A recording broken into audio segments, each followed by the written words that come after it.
Bonsoir à tous.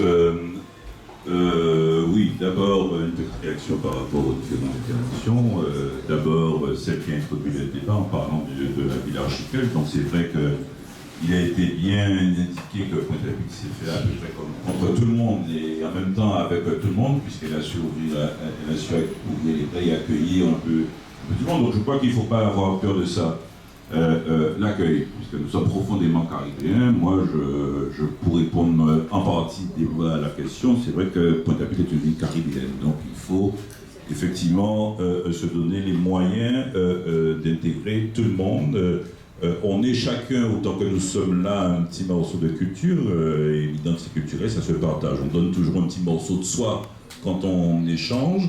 Et j'ai eu l'occasion, par exemple, de faire des choses toutes bêtes, faire des ateliers de cuisine avec des gens qui venaient de République dominicaine, de Dominique. Vous ne pouvez pas savoir le nombre de choses qu'on peut se dire et des choses qu'on peut apprendre et comment on tisse des liens à travers ce type de manifestations qui ont l'air comme ça tout à fait anodines. Alors c'est vrai que l'éducation seule ne peut certainement pas résoudre tous les problèmes, puisque ceci relève en partie tout au moins du schéma économique, de l'organisation sociale, mais la construction et le développement de chaque personne déterminent des attitudes et des comportements qui ont inévitablement des effets sur l'organisation et le fonctionnement de la société. Donc c'est pour ça que les références nombreuses qui peuvent être faites autour de l'éducation sont de mon point de vue tout à fait fondées. Donc je vais prendre des raccourcis puisqu'on a déjà beaucoup exprimé. En fait, il faut retenir en gros que vous avez des actes éducatifs qui sont volontaires, qui sont le fruit d'actions pour faire évoluer les uns et les autres. Et puis il y a d'autres qui sont involontaires puisqu'ils sont issus de l'environnement et sans véritable intention éducative. Et c'est la raison pour laquelle il y a un lien entre l'aménagement du territoire, il y a un lien entre la création d'espace, parce que les gosses, ils font croire, ils ne font que réinvestir ce qu'ils voient dans leur environnement au quotidien.